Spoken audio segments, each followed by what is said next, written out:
Okay, let's talk about Picasso's great painting, Still Life with Chair Caning from 1912. It's barely a painting at all. What makes it great?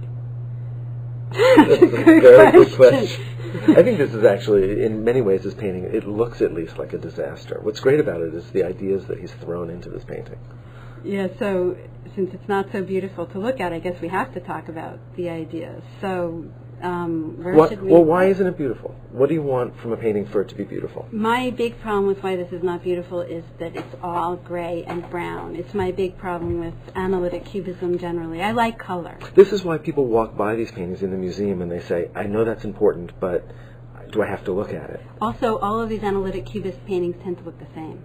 So how does one then enter into the painting and stop and pay attention?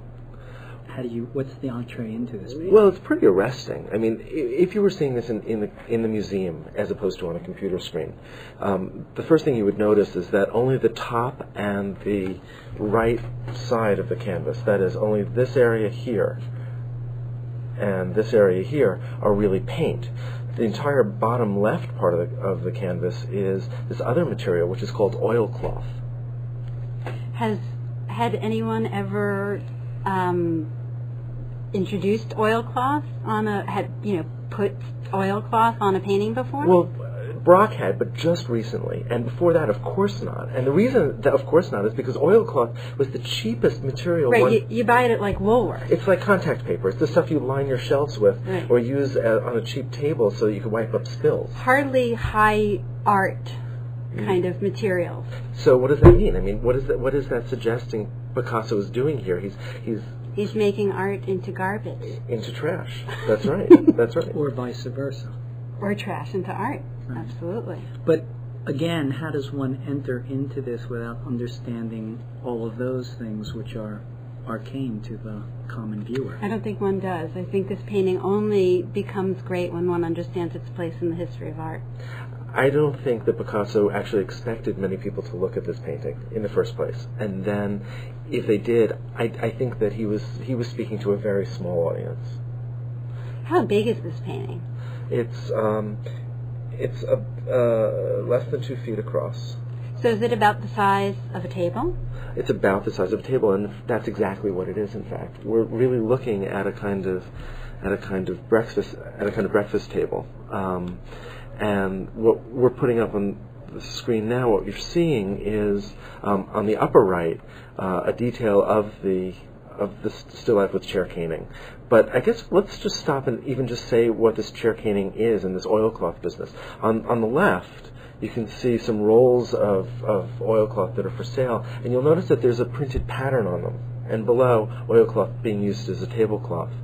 The printed pattern that Picasso bought in a hardware store, as if he had gone to Home Depot or something and bought this material, had printed on it a photograph of, well, it wasn't really a photograph, but a drawing of chair caning.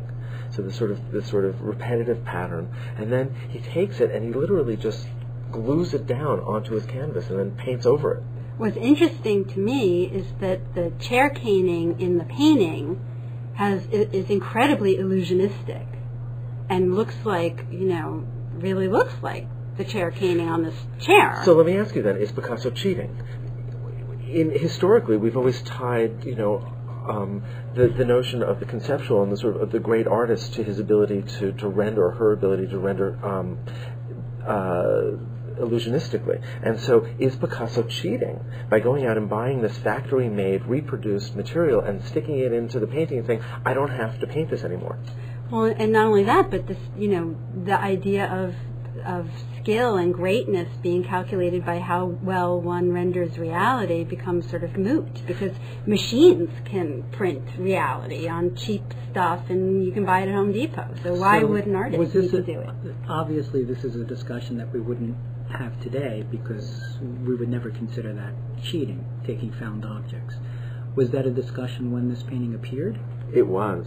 And in fact, I think it's a discussion that not only that not only begins to really sort of very consciously break those taboos, but it also sets up what will eventually, in about 50 years, become known as pop art.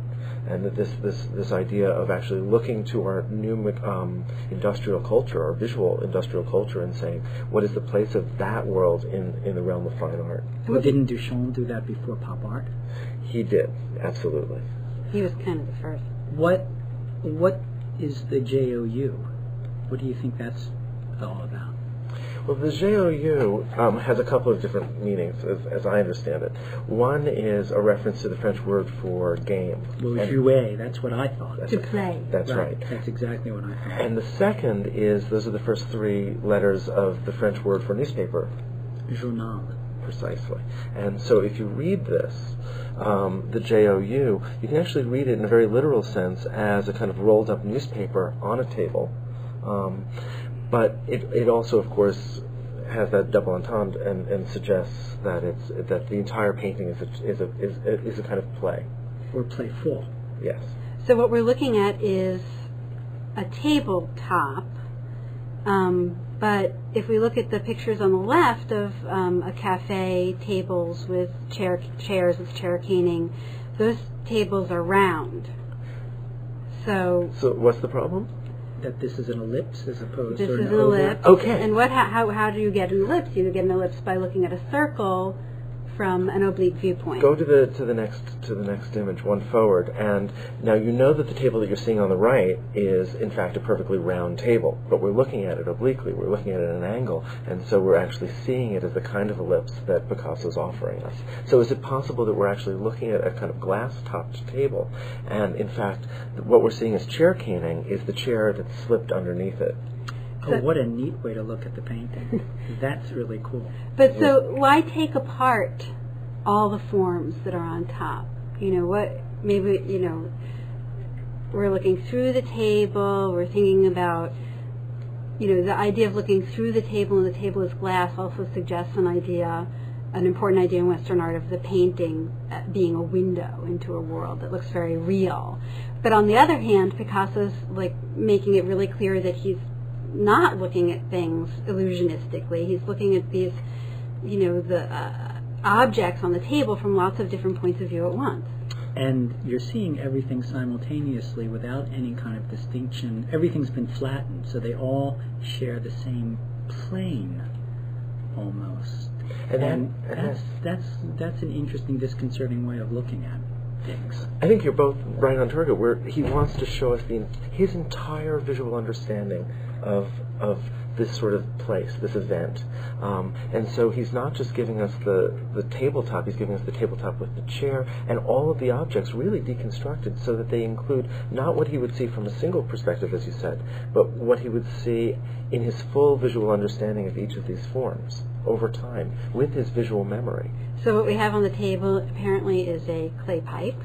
And you can see that right below here. Here's the bowl of the pipe, and here's its stem down here, which is obviously leaning right up over the newspaper, almost intersecting that newspaper. And then over here, that's a little bit more obvious. We've got a detail over here on the right. You can see the segmentations of some citrus. We put a lemon up as an example, but it's being cut through by the knife. Can you see the blade of the knife? Where's the blade more like of the a cleaver knife? than a knife. That's right, more like a cleaver than a knife, right? This would be the blade, and this here the handle. Ah. And in between, of course, the newspaper, the pipe on the left, and the newspaper and the pipe on the left, and the knife and the lemon on the right is a well, can you make it out? Where? This. And everything above it. Go straight up. Bottle of wine? A glass. A glass. A piece of stemware. So a little bit like what we had on this table. That's right. If you look at the glass of red wine, you'll see not only this wonderful kind of reflectivity in it, but you can see the lip of the top of the glass. You can see the plane of the top of the wine, and then of course the stem and the base of the glass. And if you go back over to, let's see if we can zoom in on the central glass. Maybe by going forward. I think if we go back to the painting, that we had in the beginning, I'll see it. Okay. Okay. So now, if we look at this carefully, you can see here down at the bottom this kind of wonderful ring. And can you just imagine that now as the base of the glass that it's resting on? But if look at it, we're looking down at it, and then look at this line that's more horizontal. Is it possible that Picasso's taken a second viewpoint and we're looking across at that? This sort of thick object, the stem, the base of the stem, the bowl from several different angles, and then looking at the top, looking across the top, and then looking down at the top here. So basically what we're looking at is a painting within which there are multiple viewpoints of different objects, and they're all fused together. But I have a couple of questions about the rope. Is the rope literally a rope? It is a real rope that Picasso actually went to a rope maker and had specifically custom made for this to fit this canvas. It's funny that you have the rope containing something. It's the one like literal container of something that seems so uncontained in a way. Everything inside of it seems, you don't know what's holding it together, and it's the rope itself functions as some glue to keep it all together. It literally bundles this mess together. It does bundle it, and then has the literal, when you show this painting next to the tabletop, it's the one literal reference to the table, to that, I guess it was a silver edge to the table. I think we've seen in sort of theme restaurants, the sort of seafoody places, right? Right. Tables with ropes around them. But I think the rope really is a problem. I think it's a kind of question as to why. It seems like it doesn't fit. Yeah. It seems like an attempt to domesticate something that's not domesticatable.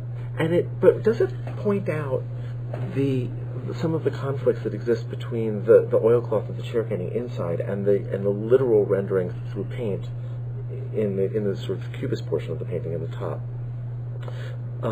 by showing the sort of contrast between the evident reality of the rope and the space of the view within it, and sort of very consciously sort of setting up something that's clearly actual and tactile against something that is sort of purely visual.